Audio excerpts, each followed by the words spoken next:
Ibu Nafisah namanya, wanita asal wilayah Rabak, Kecamatan Rumpin, Kabupaten Bogor.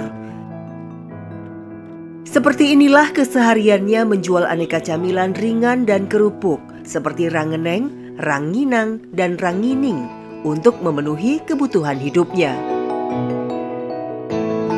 Sudah 2 tahun ibu berusia 52 tahun ini berjualan keliling rangeneng dan rangining.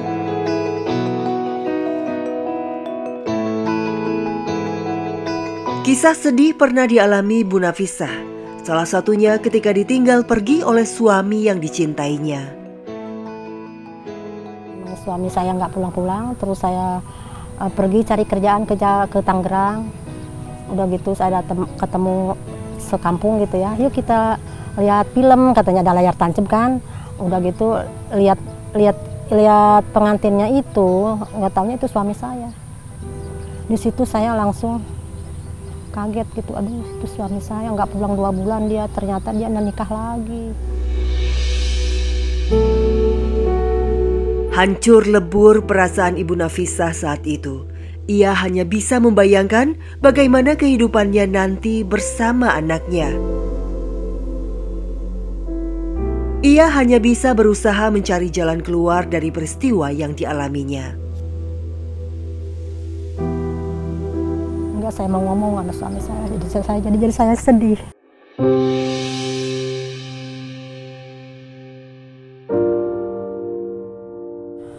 Udah gitu, saya kan punya anak di rumah, kata saya kan nggak kebeli susu, kerjaan juga belum dapet saya.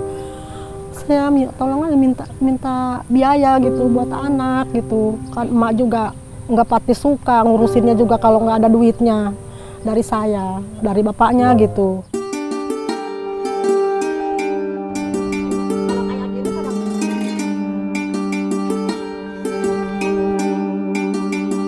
Bagi Ibu Nafisah, ungkapan pembeli adalah raja menjadi pegangannya ketika berjualan. Namun ada saja kejadian yang membuatnya kecil hati saat berdagang. Ini berapa Ibu? Yang ini mah 1000-an, ya cenggoh, yang ini gope. Pernah suatu saat, ibu sedang melayani seorang pelanggan yang akan membeli jualannya. Dengan ramah, ibu menawarkan rangeneng jualannya. Namun, bukannya membeli, ia malah meremehkan dan menghina jualan yang dibawa ibu. Mahalan Bu.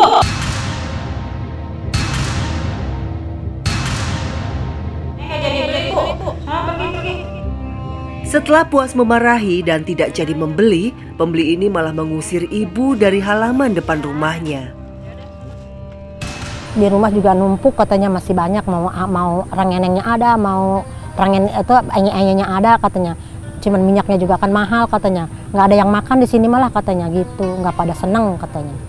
Beli juga dianggurin aja katanya gitu. Udah nggak usah katanya, nggak usah beli katanya gitu.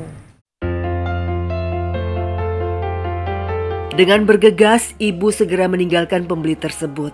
Baginya, rejeki memang masih belum menjadi miliknya hari itu. Ranginang na aya.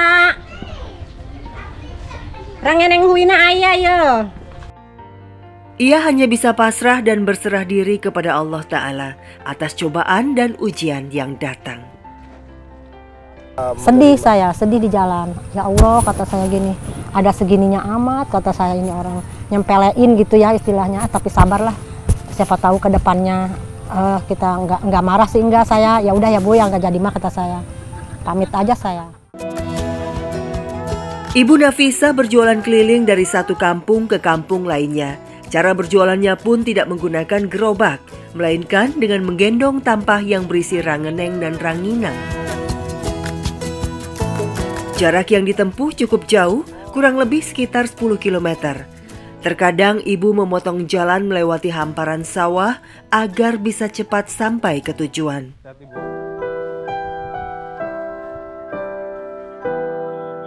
Beban yang dibawanya cukuplah berat, terkadang membuat rasa pegal dan kelelahan datang hingga membuat kepala ibu terasa pusing ketika sedang berjualan. Awalnya sih iya saya kena gejala gula juga ya. Karena gejala gula, sakit, badan kayak remek, lemes, keringat, dingin gitu. karena banyak pikiran itu, saya mikirin emak kayak gitu, terus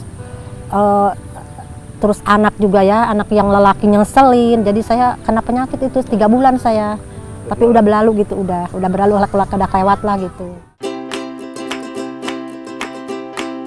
Setelah selesai merawat ibundanya, biasanya Ibu Nafisah segera mempersiapkan bahan-bahan untuk membuat rangeneng.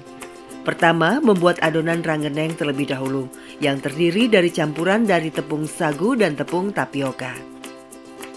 Agar rangenengnya semakin menarik, adonan ditambahkan pewarna makanan seperti hijau, merah, dan kuning. Tepung sagu dan tepung tapioka yang sudah diberi sedikit air lalu diaduk hingga membentuk adonan yang padat.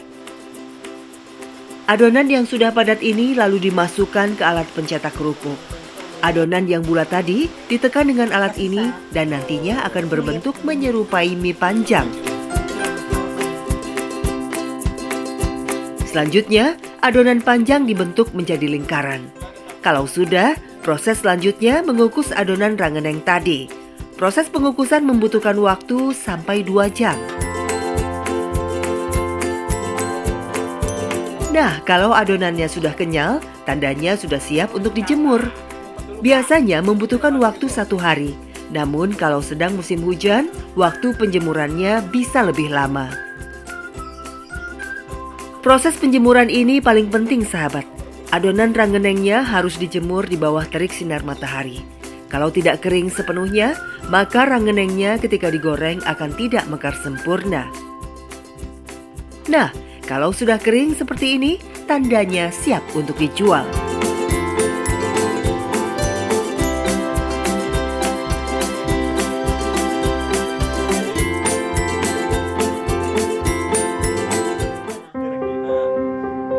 Sulitnya cari bahannya juga, terus kalau hujan gitu kan nggak kering itu juga kurang bagus, kurang mekar, jadinya di situ nggak dijual, nggak bisa dijual kalau nggak kering sekali.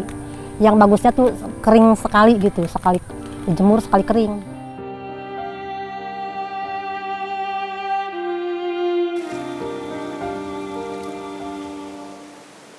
Seperti air, kasih sayang orang tua tidak pernah berhenti kepada anak-anaknya.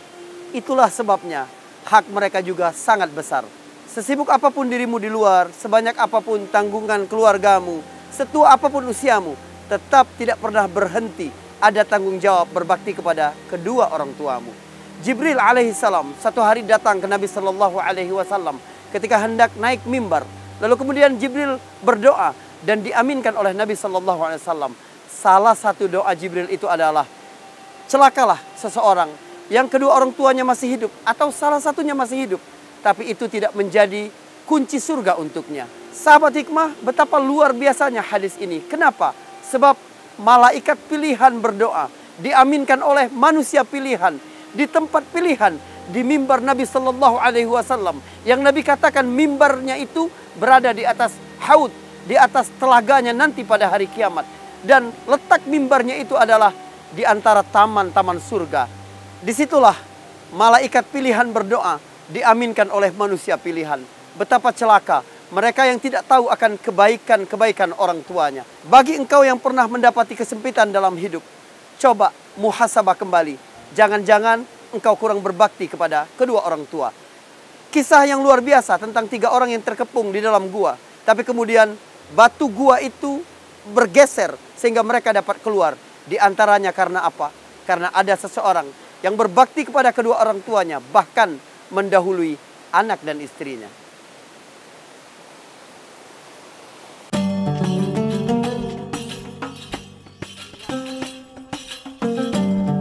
Di rumah sederhana inilah Ibu Nafisah tinggal bersama ibu dan anak-anaknya.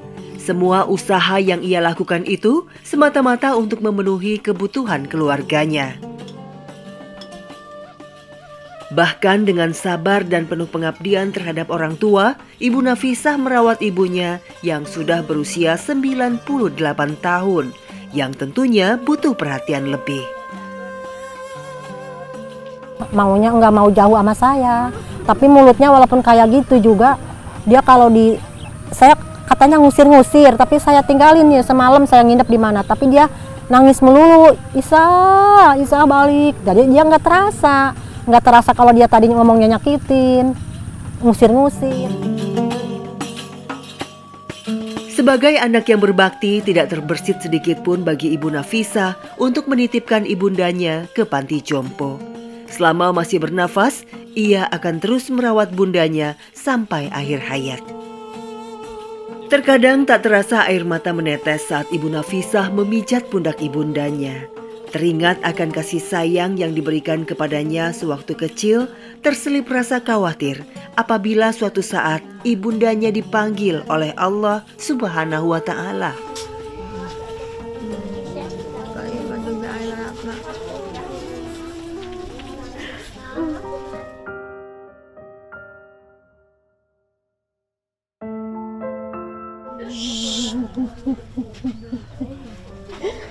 Ya sedih lah. Saya bilang gini, katanya majunya ayah apa, dirawatan sama anaknya. Emak ini katanya emak juga akhirat nak.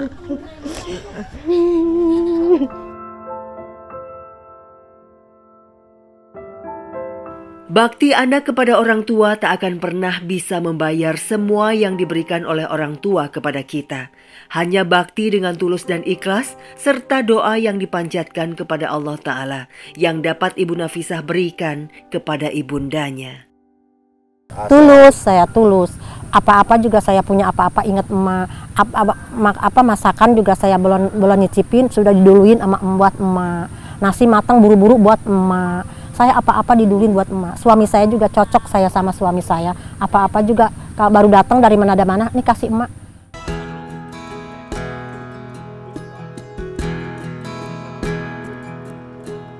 Sahabat Hikmah, rupanya pendapatan Ibu Nafisah dari berjualan rangeneng tidaklah mencukupi. Ia harus pandai mencari pekerjaan sampingan lain sebagai tambahan penghasilannya. Selain berdagang rangeneng, ia juga berjualan sapu lidi. Bahan baku untuk membuat sapu lidi merupakan daun kelapa kering yang sudah tua. Kebetulan di sekitar rumah ibu banyak dijumpai pohon kelapa. Biasanya daun kering yang sudah tua akan jatuh ke bawah. Daun-daun kelapa kering inilah yang diambil ibu untuk dijadikan sapu lidi. Berkat jasa ibu, jalan di sekitar semakin bersih dari limbah daun kering pohon kelapa. Buat sapu lidi, terus itunya buat jadi nggak kebuang gitu, itu sampahnya buat dikena hau gitu, buat hau itu hau asbaya itu ya, buat kan iya masak air gitu, masak air sendiri, godok air, terus kita nyambung ntar bikin ranginang gitu, jadi ada gunanya juga.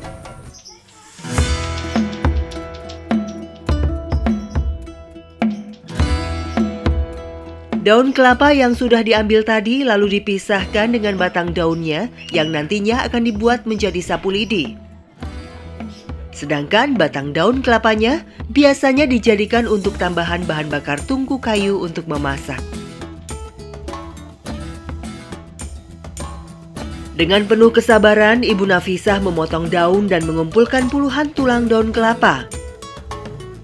Setelah terkumpul cukup banyak, lalu tinggal keringkan dan ikat menggunakan tali rapia maupun karet. Kalau sudah terikat rapi seperti ini, tandanya sapunya siap untuk dijual.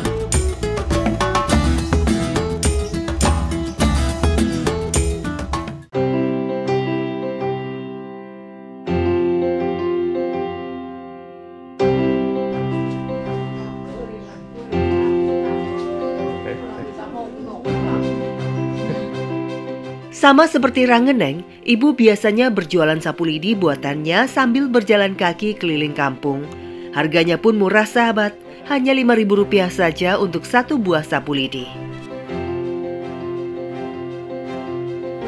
Gitu, 3.000 gitu, kadang 4.000 gitu, ngejualnya kan misalkan 6.000 gitu ya, terus punya 4.000 doang katanya, nggak mau punya utang tuh ya katanya, ya udahlah nggak apa-apa kata saya gitu, dari mana aja lah rezeki mah kata saya gitu.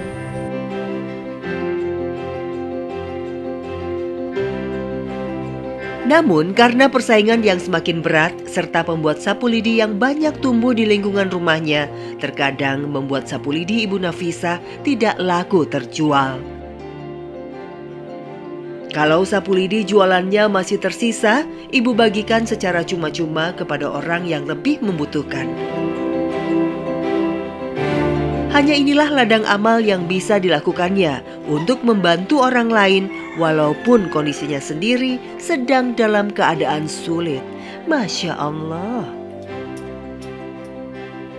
Dikasih sama Ibu Nafisah karena orangnya baik banget. Itu lagian tetangga saya juga dekat. Gratis atau bayar? Oh, ini gratis, nggak bayar.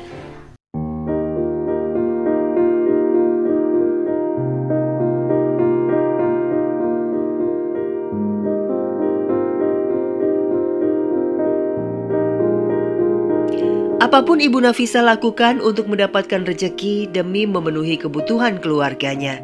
Yang terpenting masih halal. Selain berjualan rangeneng dan sapu lidi, ia juga merawat kambing miliknya dan milik tetangganya.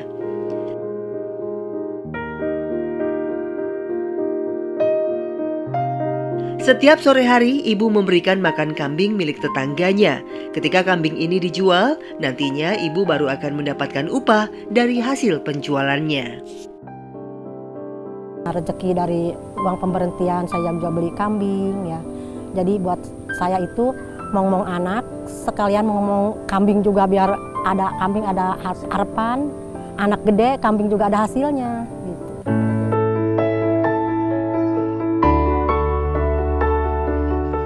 Sahabat, di usianya yang sudah memasuki senja menjadikan ibu lebih mendekatkan diri kepada Allah Subhanahu wa Ta'ala.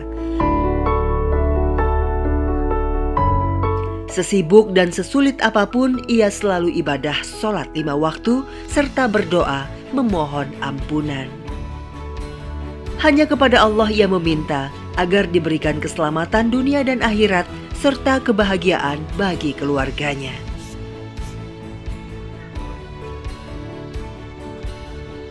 Sahabat hikmah, betapa ajaibnya mengikuti perjalanan air ini.